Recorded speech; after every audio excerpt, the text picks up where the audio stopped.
Welcome back to Ita See the World. And last section, we talk about the origin of the exchange program of Waikato University. And right now, we are going to continue to talk about as a Maoli younger generation or a Maoli students and how is Maoli knowledge is incorporated in your study. Nakira? For me, I'm studying law, so it's basically, which I'm lucky to be at the University of Waikato because they take diversity very seriously with regards to learning both sides of the stories rather than just one. I've been always told my whole life, because I grew up in the Western society, that there was only one path to lead to and one way to go, which is the Western approach of life.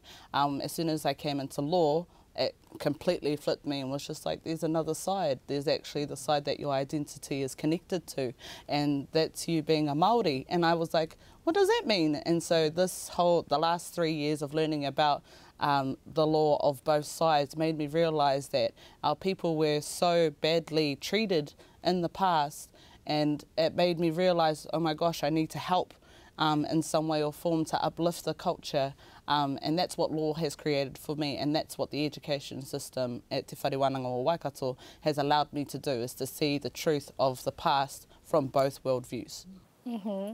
So why, actually just mentioned, but I really want to ask why you choose law as your future study? Oh, well, to be honest, I got a bit lost following the Western goals of life. So I was looking for a career, profit maximising, family. I moved overseas to try and, find my identity in that Western side of life, and it didn't work out for me. I went to Australia and just didn't feel myself and didn't feel like I was getting anywhere in life.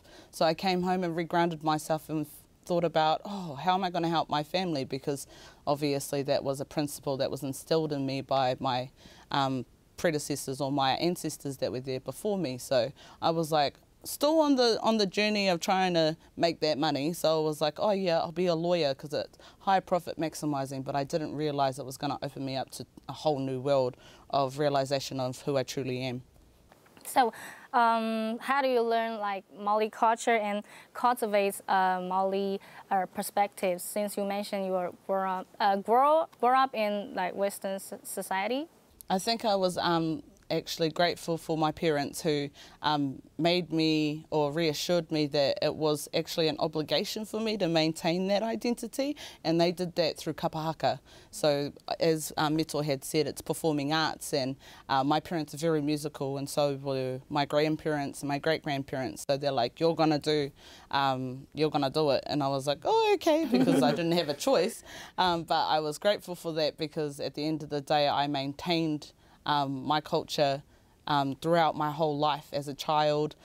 Performing on stage was something new for me, but as I grew up, it's natural for me to get up on a stage and sing a song and say a speech in the Western society. So yeah, I think that's why it's important to maintain the culture within your life.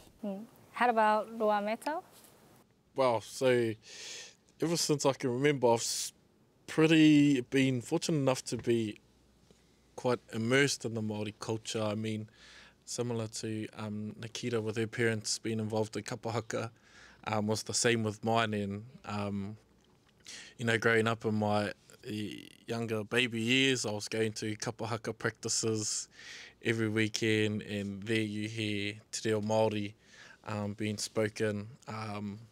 Went to a puna reo, a Māori preschool type thing.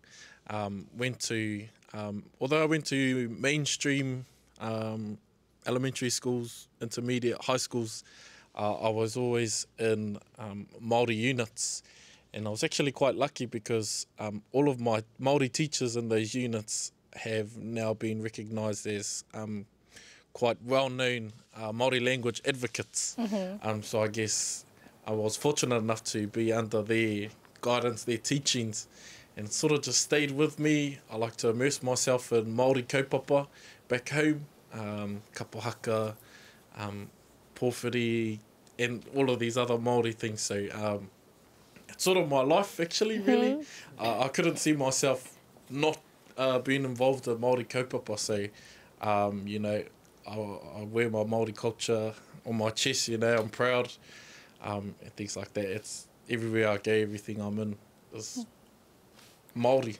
So I have a small questions. Is there any Māori younger generation that doesn't live the way like Māori people? Yeah, 100%. Me as well. City girls. City girl? We grew up, for me, I grew up in Auckland, very far away from my traditional homelands of Taranaki. But just like they said, it all starts with kapaka. Even though I grew up in Auckland and my mum didn't speak Māori, her mum had Māori bashed out of her, there was still this spark in my mum. And she forced me to do kapaka. And in the beginning when I was younger, I felt like it was a hoha, it was taking up time. I didn't really understand the value of what kapaka would bring to my life, but honestly, kapaka has brought me here today. If it wasn't for kapaka, I wouldn't be immersed in my Māori culture, and I definitely wouldn't be here in Taiwan. So yeah, there's definitely a lot of Māori who do not grow up in their tribal homelands, who grow up disconnected.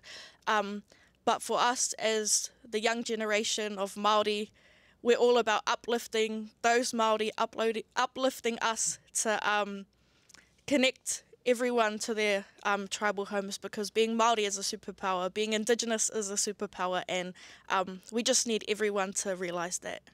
So if you like see or you know that one Māori younger generation and they're not, they've been saying they're not Māori enough, and how do you talk with them or just want to share more with them to let them know more about the Māori culture? I think 100%. I think that's how I grew up too. My family was quite disconnected from our Māori culture. We still had our roots where we would go back to spend time with our family, but for me, not many of my cousins or my family speak the language or do kapahaka. So for me, I'm quite late in my journey of reconnecting with my Māori identity, of trying to learn more about what my ancestors did and picking up our cultural practices again, which is not always easy when some of our whānau, our families, aren't always as supportive because they're on different levels of their journey as well. So I think that's something that the youth are trying to do more, and I think for us in New Zealand, we don't believe in, I suppose, percentages in asking around Māori. So like you said, there's a big thing about young Māori not feeling Māori enough, but we always say that if you're Māori, you're Māori. So I think it's trying to encourage more people to realise that. Mm-hmm. So I noticed that people will have a big impression about the moko.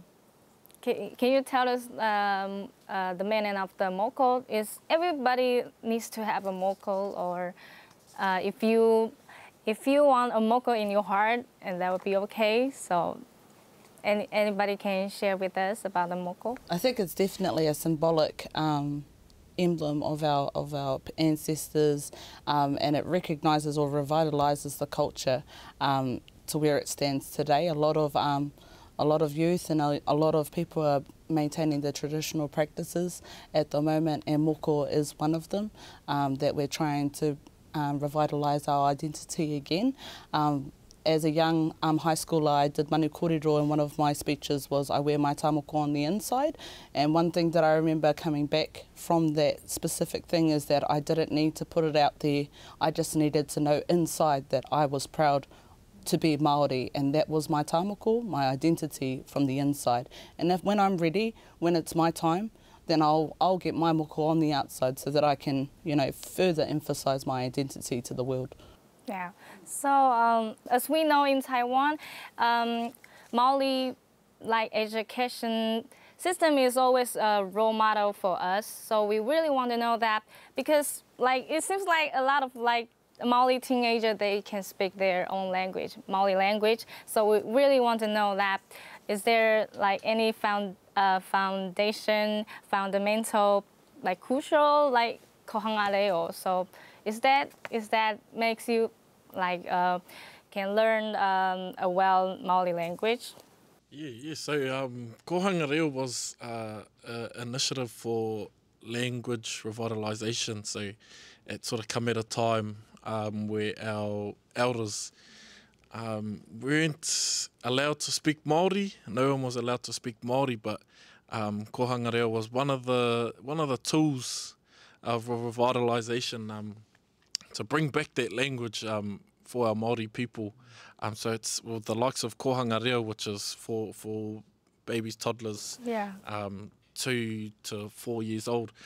Following that, it goes into Kura Kaupapa, which is from sort of primary, elementary school through to intermediate, and then it goes to Whare Kura, which is sort of like high school. And then, just growing our babies, our kids, with the Māori language, and in those schools itself, they learn about Māori values, Māori traditions, Māori beliefs, and things like that. So it was, I would say that if it wasn't for Kohanga Reo, then we might not have as many Reo speakers. We are sort of at a time now where the first cohort of Kohanga Reo babies, they're our elders now. Yeah. So they're the fruits of Kohanga Reo and the results of that. So it's a very important aspect to Te Reo Māori, Māori language, and it's a growing thing, I think, throughout the country. So how did you guys learn Māori language? Like from the family or from school or from other Leo speakers? I'll go first. So I also went to a Puna Reo, Kohanga Reo. So this is the first spot. Primary school, Māori language teachers. But also outside of school, although at school you do talk a lot, you do learn a lot, it's outside, back home, where it really counts. That's where you spend most of your time in your life. So I was fortunate enough to have my father who can speak Te Reo Māori. My sister went to a full immersion Te Reo Māori, so was sort of surrounded by Māori speakers and things like that. So that's my journey. So everyone's a little bit anybody different. that can aid I think your for thoughts? me, I only had learnt about Te Reo Māori last year, so that's when I started actually learning the language. Prior to that, though, it was through traditional practices of the Māori culture that kept me connected to the language. So ceremonies that we would have for visitors, kapaka was another one that kept it alive, and realistically our elders that would go home to go and say hello, like they wouldn't actually acknowledge the culture, but they would growl you in Māori so you knew what they were talking about. Or they would laugh with their cousins in Māori and have songs in Māori that you would just connect with because you wanted to connect with them. So that's how I kind of realised, okay, I need to learn the language so I can laugh alongside my cousins in the future and growl the kids when I get to that age as well. Okay, so how about Liv? You say you mentioned earlier that you're a city girl. So how do you learn? How do you learn Māori language? For me, I didn't grow up speaking Māori. Nobody in my whānau, nobody in my family can speak Te Reo Māori. I would say that I'm sort of the first stepping stone in that instance for my family, where I saw the pain that my mum and her family was feeling not being connected in that aspect. And for me, the reo, the language, is the first step.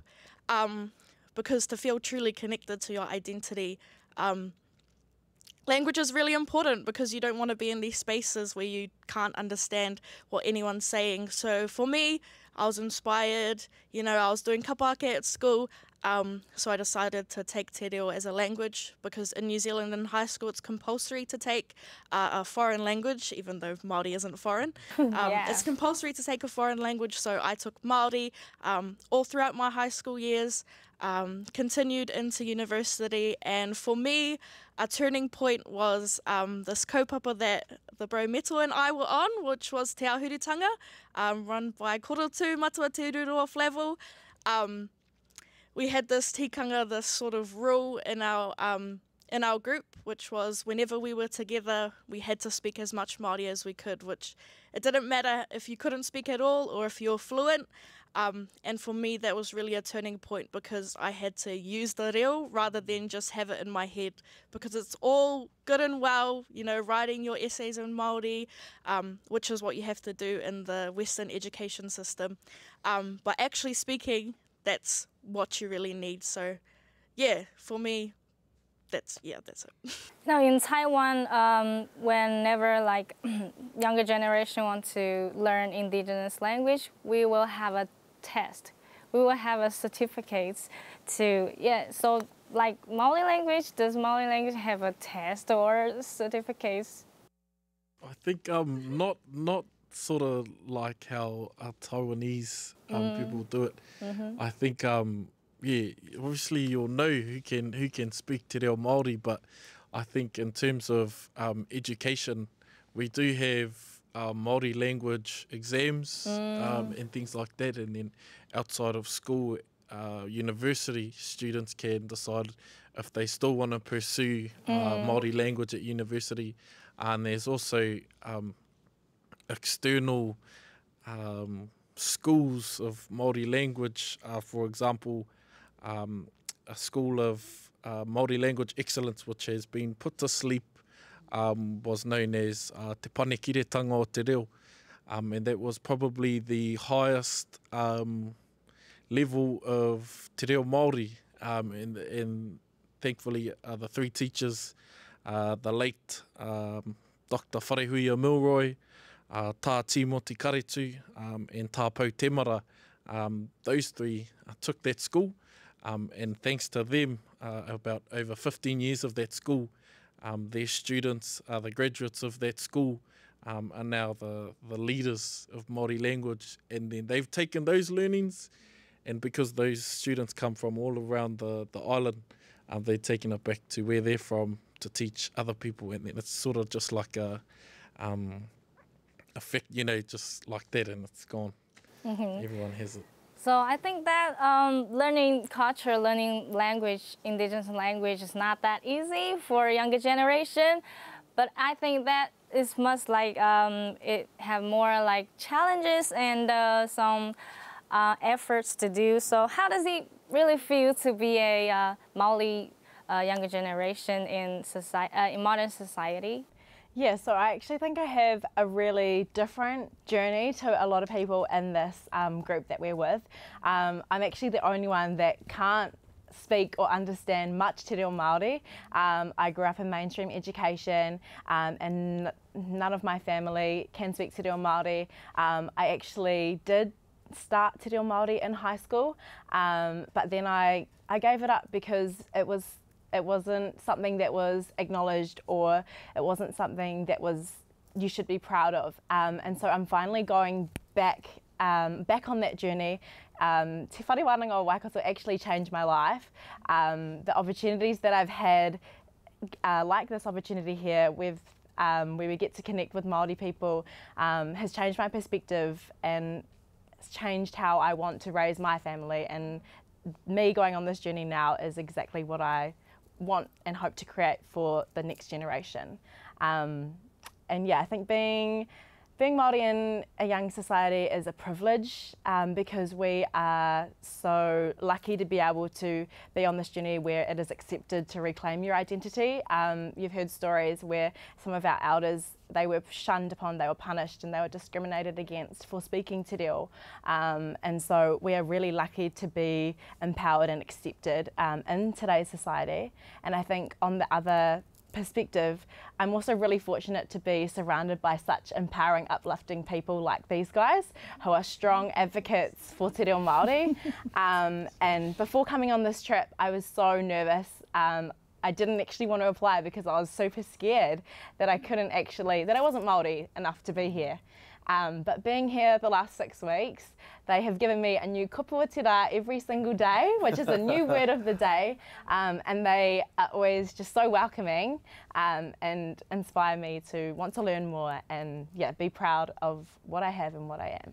Yeah, and I think that's important to note is that being Māori does not look the same for everybody. So it comes in many different forms or colours or levels of journey or confidence. And I think, but I think what Mihi said, the cool thing is that, a lot of youth these days are encouraging each other to pick up the reo or reclaim what was once ours, I guess.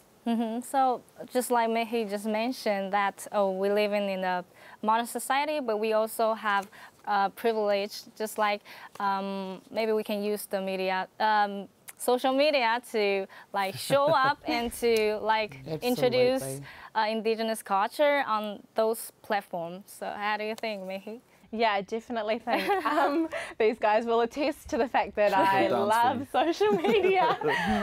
And social media has played a big part in my journey in learning and getting exposure into Māori culture again, and wanting to be proud of what I'm promoting and myself as a Māori. I think creating equitable outcomes for our Māori people is something that we are all super passionate about, and social media is playing a pivotal role in transforming that change in mindset and perspective and creating these opportunities that Māori may not have known existed. In Māori culture, word of mouth and social media are the biggest forms of promotion, and so it's awesome to see our culture, our traditions, our people, our places being exposed on these large platforms to a global centre. How about Nikita? Do you want to share with us about this? No, I think Mihi did a beautiful job at delivering that. Because as younger generation, I saw a lot of like indigenous influencer, not just in Aotearoa, but also other countries. So I think it's a big privilege to do these things. And so, last question is in which field do you want to develop in the future, whether it's like social media or your professional field, then what ways do you want to contribute to your tribe or Māori society in your own ways? We have a saying in our office and our team, and it's about global Indigenous domination, because we believe that, there's an uprising at the moment for Indigenous cultures around the world to start reclaiming spaces. So I think for us, that's what we're wanting to see, especially is around knowing who we are as Māori, so we can go out into the world as global Indigenous citizens to start creating change. Mihi? Yeah, and obviously my identity journey has played a real pivotal and crucial role in kind of who I am, and so my aspirations are 100% to support people who are on a similar journey, and to create safe spaces where people can be themselves, authentically Māori, and unapologetically Māori, and be really awesome. So how about Liv? What ways do you want to contribute to your tribe or Māori society in your own ways? How are you going to contribute? Definitely for me, my biggest goal is to move back home and connect to my iwi, to my tribe, to my people, to my rohe, my region, because my whānau has not been there for so long, and I think if I'm that connection, for me, my biggest goal is that the next generation of my mokopuna, my children, they don't have to go through what I went through, what my family went through, which is struggling to connect, struggling to learn the reo. So definitely bringing my family back to our region, back to Taranaki, that's my biggest goal, so that from there we can build our relationship to the iwi and uplift te iwi Māori katoa. Kia ora. Kia ora. Kia ora. Yeah, for me it's sort of following in the footsteps of my family, sort of in the tourism area, more so travelling the world and showing off the Māori culture, things like that. In Rotorua, where I'm from, we're lucky to have Te Pui o NZ Māori Arts and Crafts Institute, and they've travelled the world to numerous places, and they take what we call a living exhibition with carvings and Māori performing arts. So that's one way I would like to contribute to my tribe, and also to the Māori culture. Okay, thank you. Well, I think for me and the field that I'm going in, I really want to try and inspire my nieces that are currently struggling with finding their way in life at the moment in Māori culture. I think me heading down this road at the moment, it's showing them that it is a capability. They constantly ring me while I'm here like, whoa, auntie, you've been to 7-Eleven. And you know, that's like the biggest things that they're worried about. But I'm like, but why am I here? And that's kind of the message I want to get across to the next generation, is just, you know, accepting the fact that you're Māori and you're succeeding and you are able to inspire. That can just be a domino effect moving forward, and then we hopefully, you know, build a stronger identity together. Okay, kia ora. So thank you so much. Yeah. And thank you so much for your sharing, because this kind of like perspectives from Māori people is seldom to like speak or show up at the mainstream social media. So thank you so much for giving us such a different perspectives. And I hope you bring back home with all these beautiful memories and hot and spotlights of the journey, and just keep those energy as a Māori younger generation. Yeah. Thank you so much. Yeah. Yeah. Kia ora. Thank you.